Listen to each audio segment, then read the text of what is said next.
Okay, so that song ended perfectly right at 11 o'clock. I'm going to hand it over to Janelle, and I assure you that she has the right stuff. That was a little dad joke for you. Okay, Janelle, I will stop sharing, and it's all yours. All right, so we're here for some novel Hyperdocs, and works out great because Nadine had kind of talked about Hyperdocs earlier today.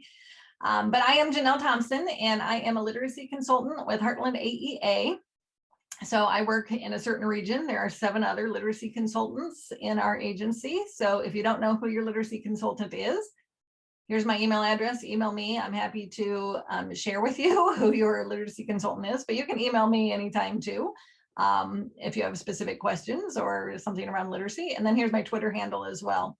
So I really love presenting at the Heart of Innovation, as well as attending the sessions. I always get some great information. And I'm always sad because when I'm presenting, then I miss something else, but they're all recorded.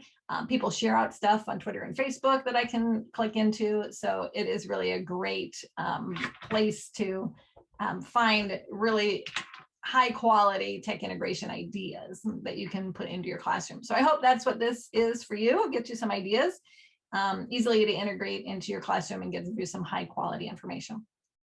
Okay, so Nadine had mentioned Hyperdocs earlier today. This, I guess I should go back. So you might want to make sure if you go back to the program and you click on the session resources, we're going to be clicking into stuff and you're going to be looking at a bunch of things. So you'll want to click into the session resource document and be able to click through the slides as I go through them so that you can get to all the information. So here's the first one we're going to look at. She has a great site on Hyperdocs. So if you click that bottom link, here's the whole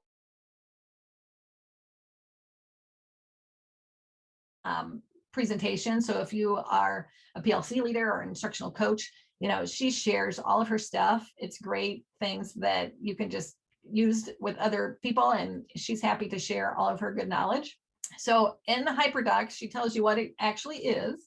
So a Hyperdoc is a digital lesson that invites exploration, and that exploration is one of the keywords you want to be thinking about. You're going to have students exploring around a concept or exploring around a theme or exploring around that central question that you're asking them. It's interactive and collaborative. So really thinking about those 4 C's of tech integration, right? Collaboration, creativity, critical thinking, and communication. All of those should be included with your Hyperdoc.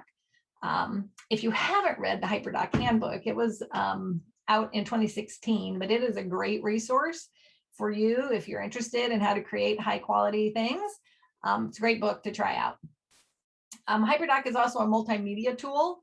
It shifts the focus from being teacher-led lectures or teacher-led read-alouds, teacher-led, learning, to really student-driven, which is what we like to hear, right? And that inquiry-based, where they're really figuring out, well, what do I want to know about this topic, or what do I want to know about this theme, and what are the different things that could be additional pieces that I need to learn to understand the text. So allowing students to actually learn through that exploration is what Hyperdocs are really supposed to be all about. So Nadine also has a Hyperdoc link on her site. If you click in here, she has a whole bunch that are already developed, different Hyperdocs.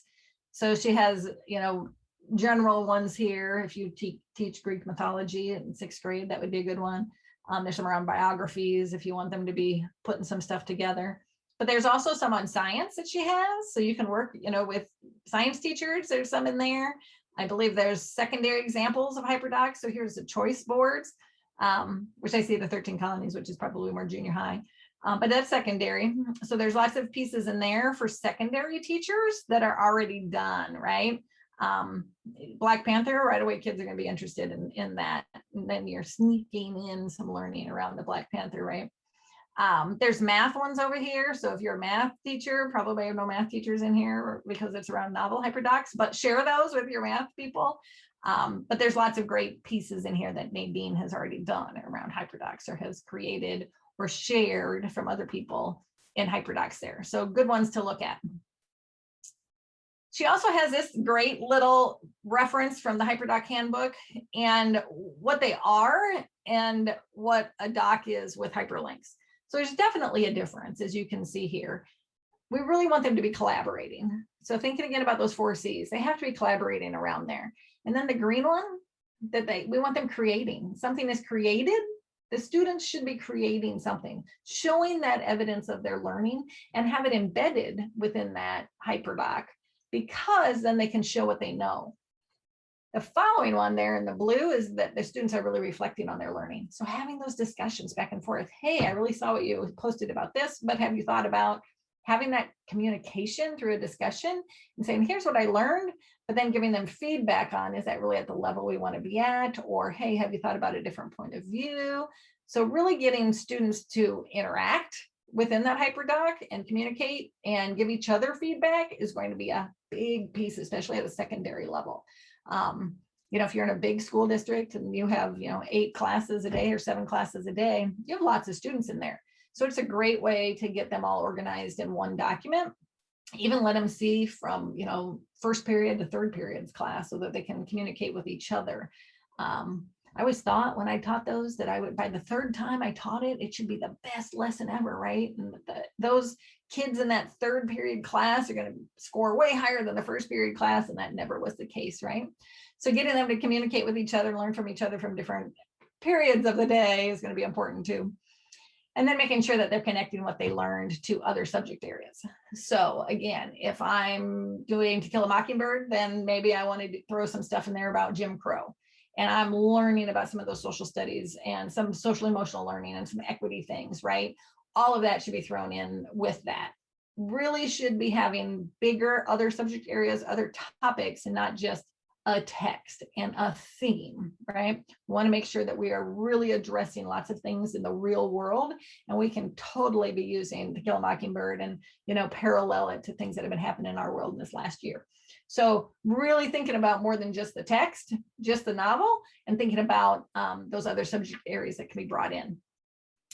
This is another great little graphic that you can share if you're a PLC leader or an instructional coach or an administrator, what a Hyperdoc is and what a Hyperdoc isn't. So a great little easy tool to share out that says, hey, is it interactive? Is it personalized?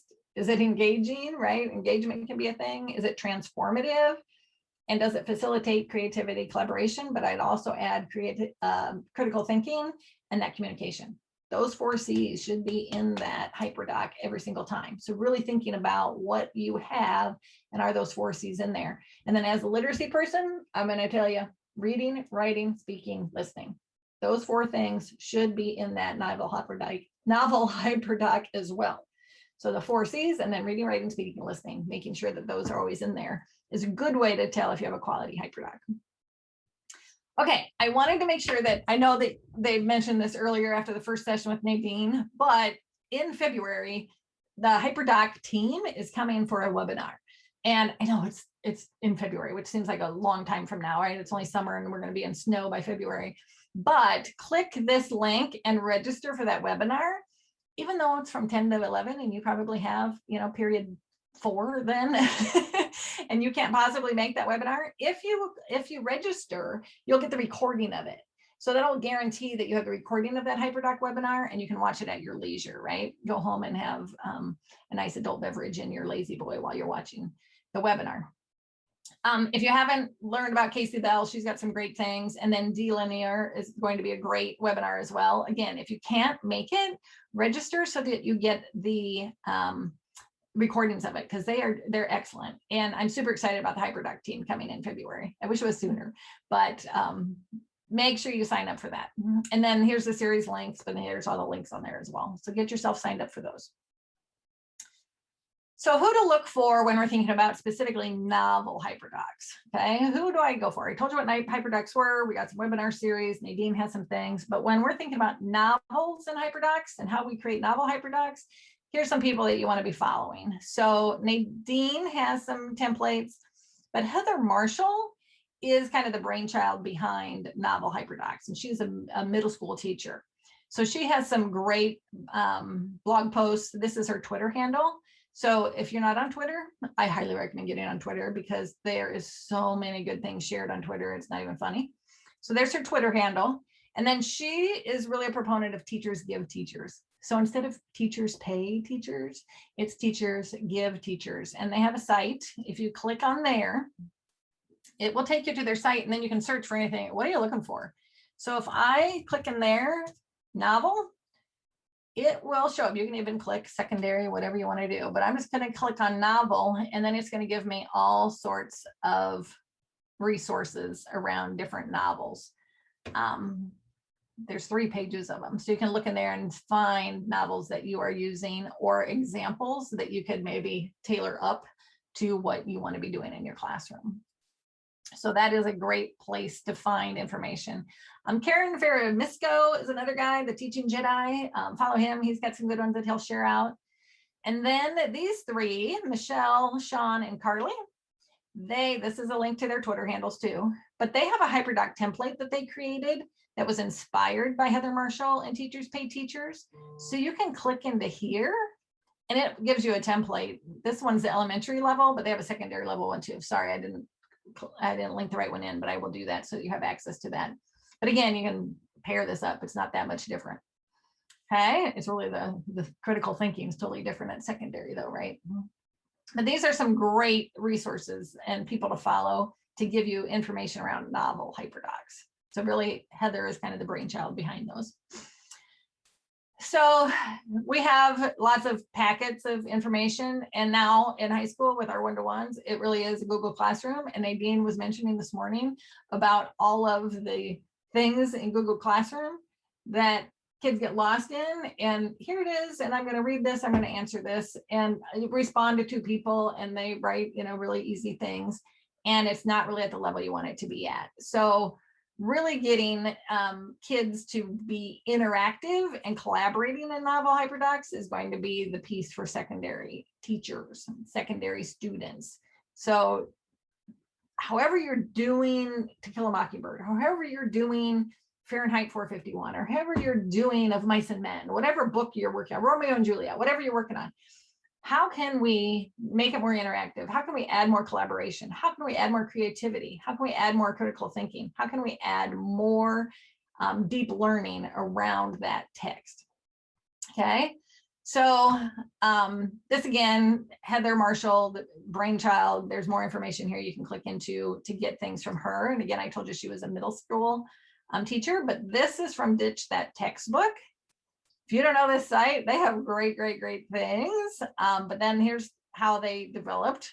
They ditched the whole class novel and she reworked it to fill the need, and she created novel Hyperdocs. And you can see there's a bunch down here at many different levels. Here's To Kill a Mockingbird. Here's The Outsiders. Here's Fahrenheit 451. So there's lots, Catcher in the Rye, Macbeth, lots of great things in there that you can utilize that are already done for you, okay? When we think about text that we're going to be using though, we should have high quality text. Now we have the same novels that we teach with quite often. I think Mercy is another one that has come out that a lot of high school teachers are using. And text might mean different things, right? But the pairings, we have to have more than one text when we're thinking about Hyperdocs. And we want to make sure that we're going to build students' background and also creating opportunities to apply that learning, okay? So the book Sommelier, that's just Heather's website that Heather Marshall I was talking about before. But that is a quote from her, really thinking about that background knowledge. And I added there that background knowledge research in the box on the left. We all know that kids come and they have all different levels of background knowledge, right? And how do we as a teacher give them knowledge of so many things? So with these novel Hyperdocs, you can really add a little video about, what it was like, what is the Jim Crow, era like? What was, the American Revolution like? What is it like to be, incarcerated, or whatever the case may be on what you're looking at? But really giving them some additional tools to build background knowledge so that they can understand the bigger text, the novel that you have there. But there's different research there in that right-hand box. So if you get pushback about using more than one text, it's really about building that background knowledge, and really gets more to comprehension, reading comprehension, than just reading a text and answering those questions or having those conversations. You have to build that background knowledge. To do that, you need fiction and nonfiction text. you have to have both. You have to have both. If you're reading a novel, you have to be including some of that nonfiction text to really build that background knowledge and to build mastery on all those standards. It's hard at the secondary level to hit those reading informational standards. There's reading standards for history and social studies. There's reading standards for science and technical subjects that the other teachers need to be thinking about also. But as ELA teachers, if you're in an ELA classroom, you really have an opportunity to add that nonfiction text with your novels. If you're not currently doing that, you're really doing a disservice to your students. And, partner with the social studies team. Hey, when are you guys learning about the American Revolution? When are you learning about, equity? When are you learning about whatever? And then pair your novels along with that so that students have two things that they're looking at and collaborate with those social studies teachers, at least on topics. Okay, so texts are important. Again, this is from Heather. This is her graphic around the different types of text. So in literature, I love literature, right? I love that fiction because it really puts us in somebody else's shoes, and it really helps us build empathy because now we can really see something from somebody else's point of view. So fiction is great stuff to be giving our kids to learn about because they don't understand, especially adolescents, right? They're very egocentric.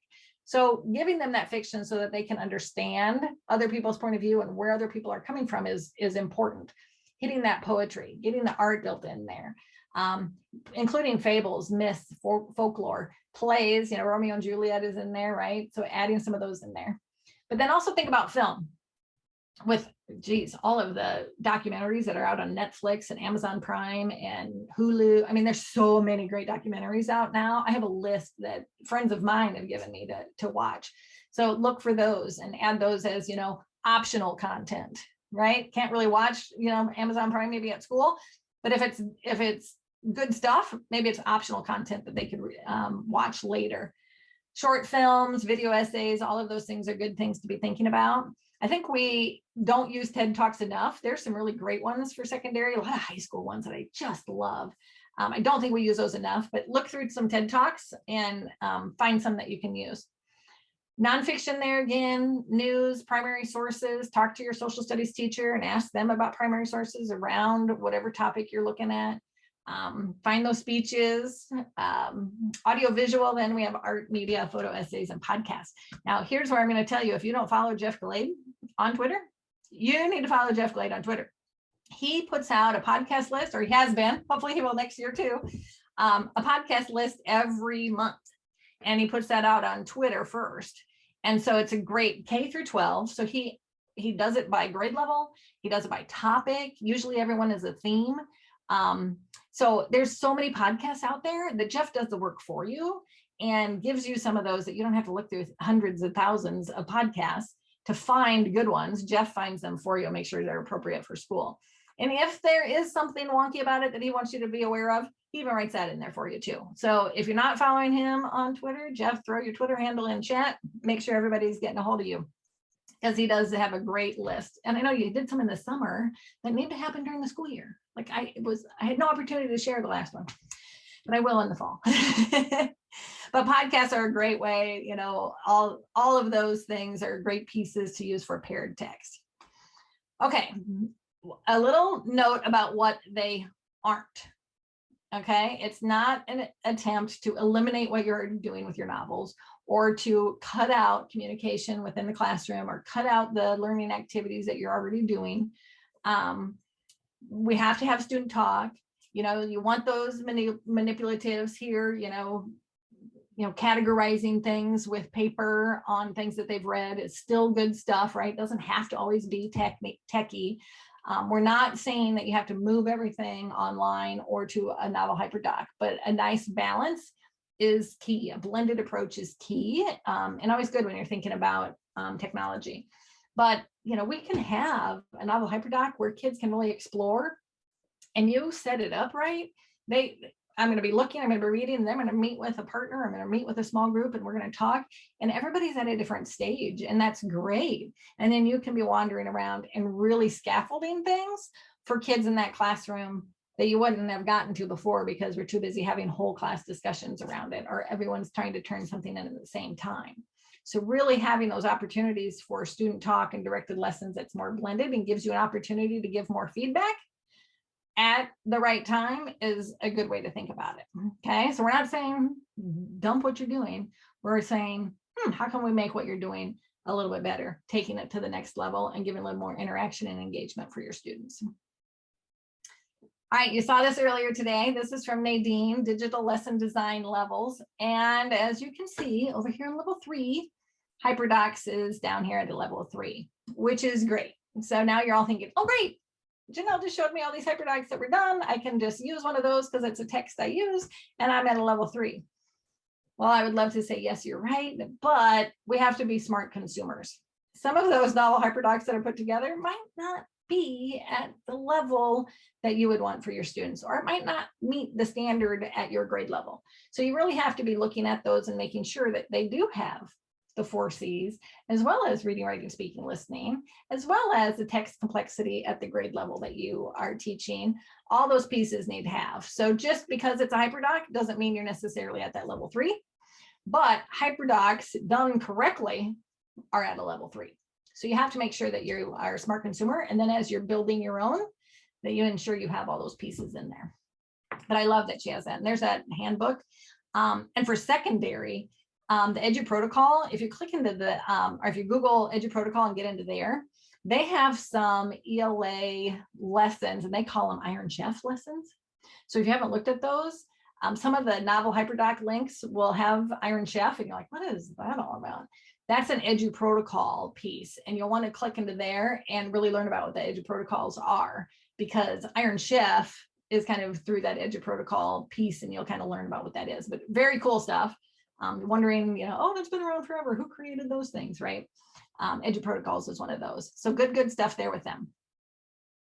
All right, so I just mentioned that we have to be a smart consumer when we are looking at these Hyperdocs. So we're going to do a little investigation here, and I have different ones linked. So we're going to do the one that's linked on do. So if you click on the word do, you'll come to a novel Hyperdoc that is on Fahrenheit 451. So some of you may use this novel, some of you may not. So as we look at this example, here is the essential questions that the Hyperdoc has around this novel. What is, do we really, who wins, what is, right? And then why reread Fahrenheit 451? So now they have a video right in here that you can watch. Why should you read this? Why should we read that? Then here, click here to start the fire. So we click there. Here's our fire. Okay. All of these pieces. Here's the text. Here's the audio of the text. Here's the reading journal. Here's the hearth and the salamander. Illusions Part 1. Iron Chef. Remember I talked about that? There's one. A brief history of book burning. That's very interesting if you haven't read that. All of these pieces are in here. Here's another Illusions 1, Part 2, Iron Chef. So all of these are in here. What do you see? This is table of contents, right? So this is what is all included. And we go to the next one. Here's the text. And then there's the audio. And it's just in order, okay? But when I look at the table of contents, does it tell me what to start with? Doesn't really tell me what to start with, does it? Does it tell me what I have to do in each one of these? I have to click into it and find out. And what are all kids in your grade going to do first? They're going to go right here to the final project and they say, what do I have to do? What is the big piece that I have to figure out, right? And they're going to click on the choice board and figure out exactly what they have to do. And then maybe they'll go back then all the way to the beginning and say, okay, now I got to read it and figure out what I'm going to do. So we have to be smart consumers of these pieces and say, okay, I love the links that are in here. I love the essential questions. I love that they have the videos in here. But you might have to think about the navigation of this Hyperdoc is going to be a little different. And you can use this template up here at the upper right-hand corner. You can use this template. For me, there's a lot of pictures in the background on here. It's hard to read some of this text, this yellow to red, but that's just my personal preference, right? So you have to think about what it looks like too. So you got to be smart consumers when you are clicking on these novel Hyperdocs that are already done. So really thinking about that level of critical thinking, that creativity, the collaboration, the communication, all of those things have to be included. So really be a smart consumer when you are looking at these pieces. Okay, so we are going to do some playing around in these links. So Ditch That Textbook has a list of novel hyperdocs that are done. This literature and language arts hyperdocs one is a little annoying because you're scrolling forever, but they have language arts hyperdocs, but then they also have novel hyperdocs. So I believe, I love the fables and folk tales and myths one, has some great things in there. The Greek mythology one is really good too. But as you go down, you see there's a Catcher in the Rye, there's a Crucible. I believe Fahrenheit 451's on here too somewhere, maybe not. Maybe I passed it. There's some poetry ones, Road Not Taken, around that poem. Here's Romeo and Juliet. There's 3 different ones on there that you might want to check out. And then there's some Shakespeare ones. If you're still doing Shakespeare in your classes, those might be some you want to check out. But there's the Crucible. Outsiders, Kill a Mockingbird. I guess Fahrenheit 451 is not on here. And then there are some writing ones. So some good links there. And then there are some poetry hyperdocs. So if you have a poetry unit or you're looking for some poetry to add with a novel, this is a great list to look at. And this is right from the Hyperdocs site. ListenWise has a few resources around Hyperdocs. So if you haven't checked out ListenWise, this would be another good one to investigate. And then there is a novel Hyperdocs Padlet. So you can contribute to this Padlet if you would like. So this is generated by teachers. Again, you know how Padlet works. You have to scroll down and find the ones you want. Lots of comments on here. But there's a Long Walk to Water. Some of you might use that one. There's the template that we have showed you a couple times. So lots of things in there. There's Outsiders. They might be some of the same ones. But that's another list that you can be using.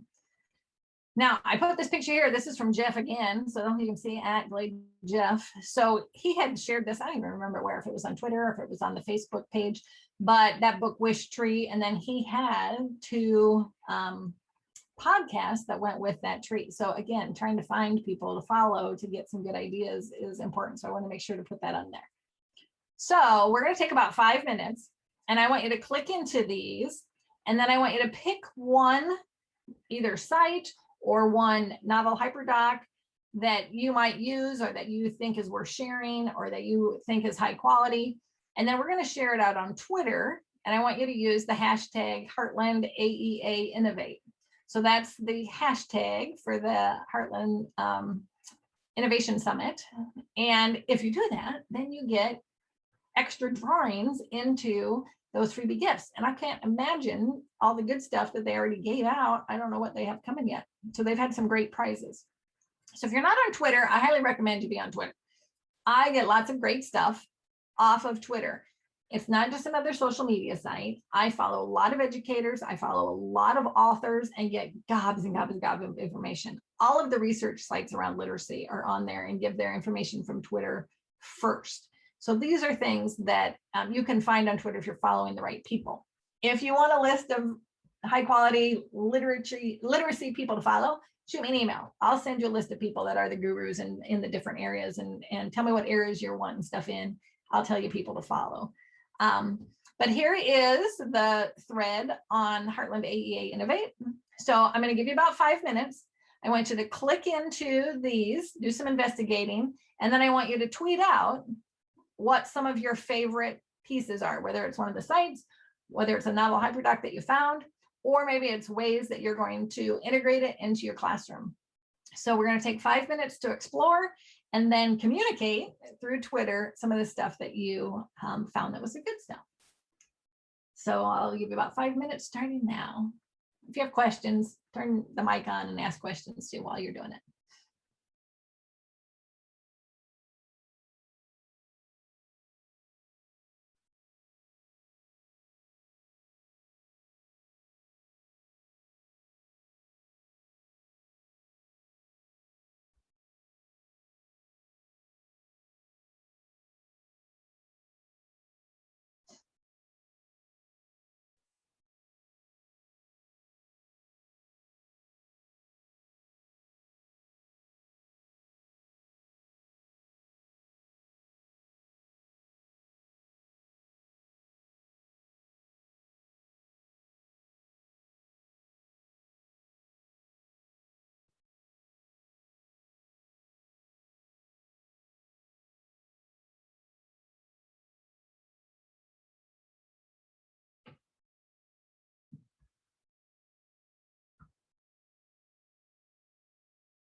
All right, we have about 2 minutes left. So you want to be clicking in and then tweeting out which one you like. That would be great.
You know, it looks like Lisa does Romeo and Juliet and To Kill a Mockingbird and Crucible. Glad you're getting some good ideas.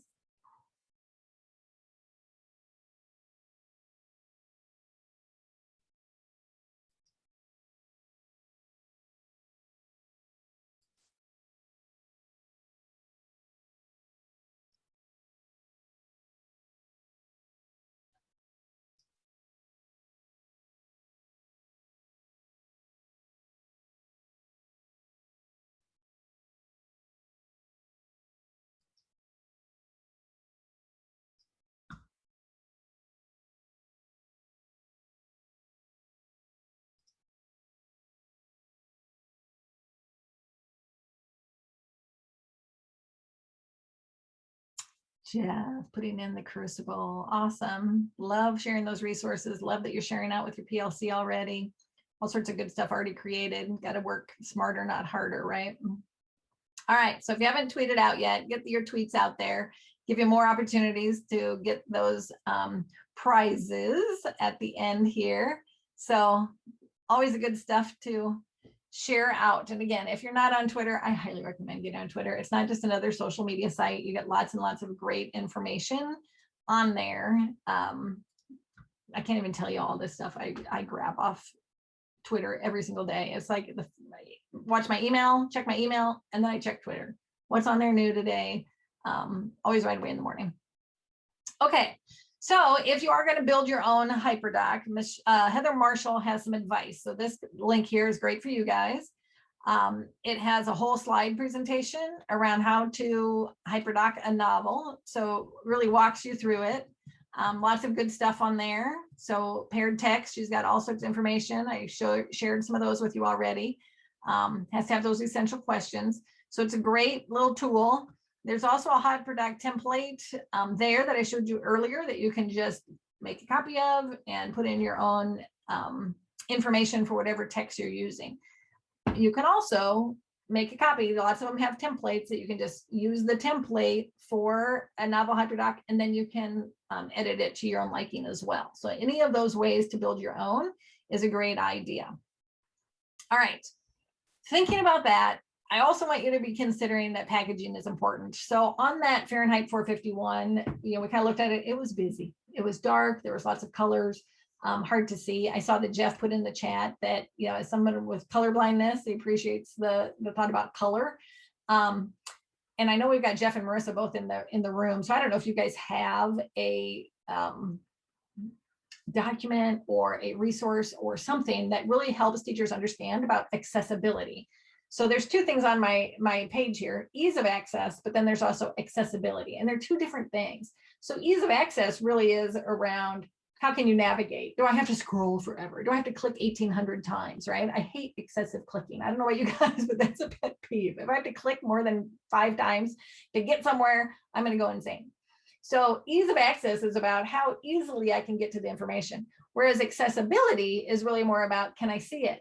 Can people that have hearing issues hear it? Is there an option for them to hear it or have it in closed captioning, right? These are the things that we need to make sure are turned on for all of our students.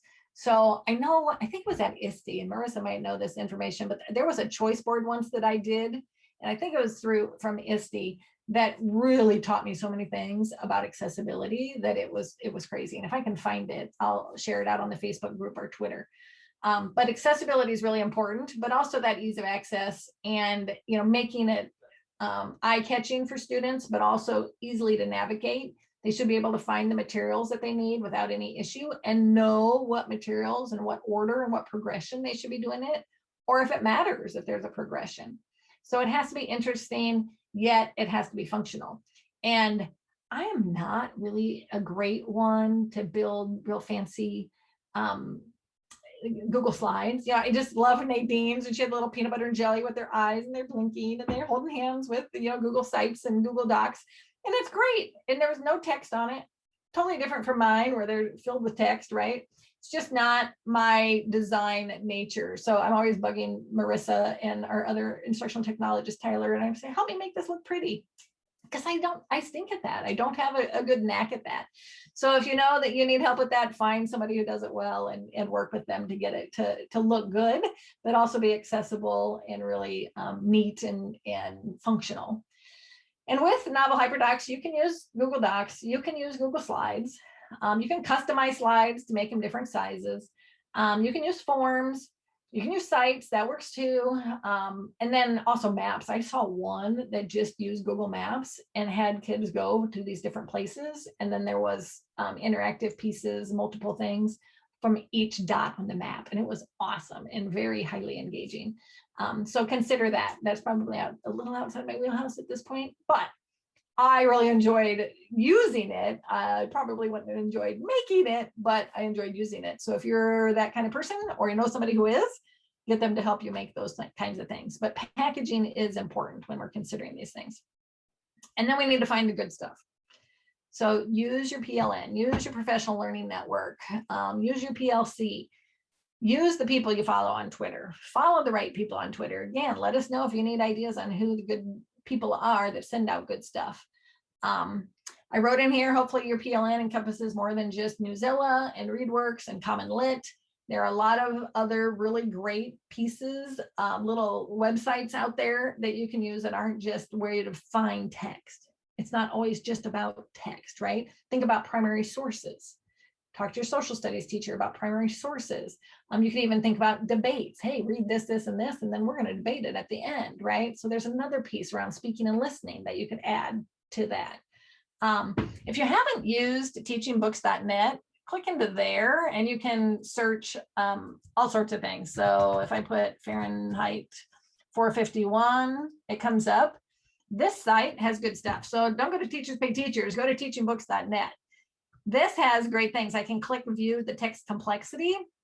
It tells me the lexile level, the grade band for what you can read. So this says 4 to 5, right? So it's not hard to read, but look when we get down to the qualitative measures. The meaning around here is pretty high. And the text organization, not so much, but the conventionality, the vocabulary is very high, sentence structure, life experiences, cultural knowledge. So this is why it's higher than a 4th and 5th grade reading level, right? But that's a good place to see what are the pieces of this text that are more complex. Then it also has resources. It has about the author. Author interviews are linked here. There's 21 different book guides, activities, and lessons. So you can click into here and all sorts of resources are already developed for you. Really good stuff, aligned to the standards. All sorts of good stuff in there for you. So teachingbooks.net, here's book trailers. Those are always nice. Book readings. So if you got a scaffold for some kids and you want that in there, make sure you have those in there. They have a blog that you can follow. They'll send you emails about author interviews that are going on. So all sorts of good stuff in teaching books. But then also the National Council on Teachers of English, they have some really good things on their site too. They have some book lists. So those book lists will help you determine resources, lesson plans, printouts, student interactives. You can search in here, book lists, and it will put anything. Look at all this stuff I've used on NCTE, and Read, Write, Think is the NCTE site. So if you're wondering, that's not NCTE, that's where the resources are. So 2 great places. Again, get a hold of your literacy consultant. That's me. You have my email address now, my Twitter handle. If you don't know who your literacy consultant is, email me. I'll help you get in touch with them, and they'll help you out all school year looking for things and help you find things that you need. So I want to make sure that you understand text complexity. So when we're thinking about novels and we have to find new paired text, we really have to make sure that that is at the student level. So all of the research coming out from this pandemic and from COVID and the learning loss, you know, and the teaching loss over the last year, all of the research is coming out is that you have to do grade level. Grade level, grade level, grade level. It doesn't do you any benefit to say, well, they missed all this instruction, so I have to go backwards. All of the research is saying, nope, stay at grade level and scaffold up to where they need to be. Help scaffold up. So text complexity and text sets, here's some great resources for you. So this is a webinar series around text complexity that I would encourage you to check out. Lots of resources in there. It goes into text sets and how to create text sets.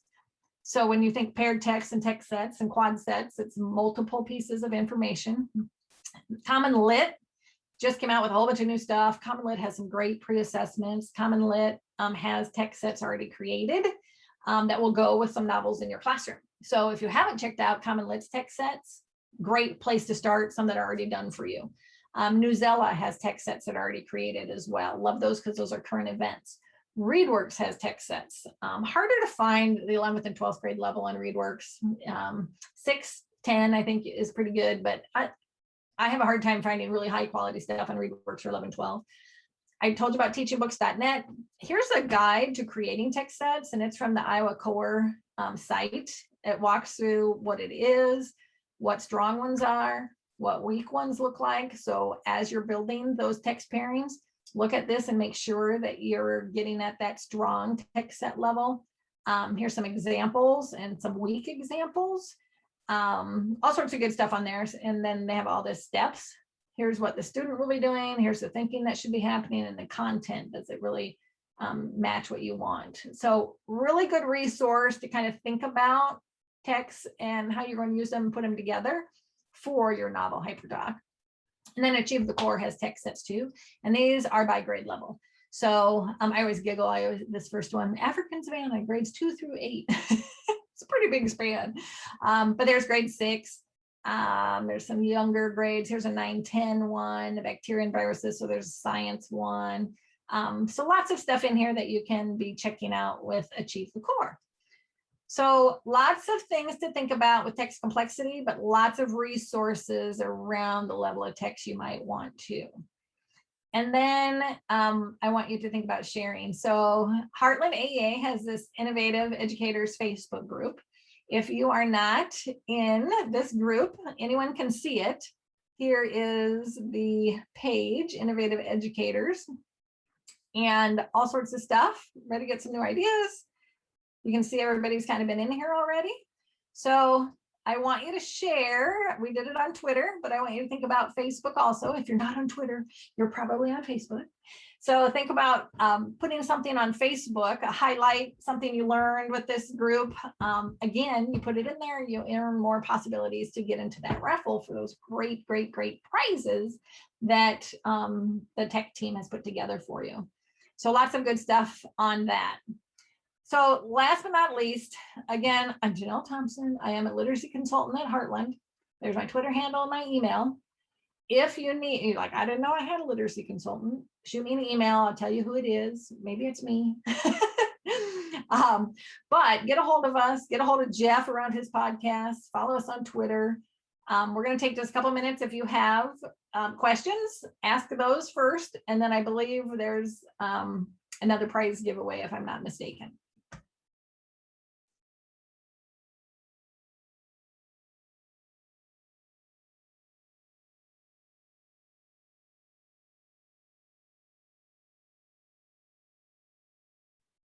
Oh, Holly has shared in the chat that Slides Mania offers free templates for Hyperdocs. So make sure you check out Slides Mania.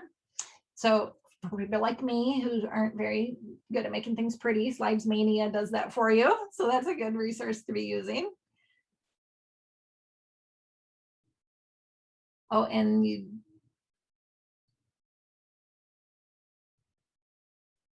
Perfect. Awesome. And then think about your next session.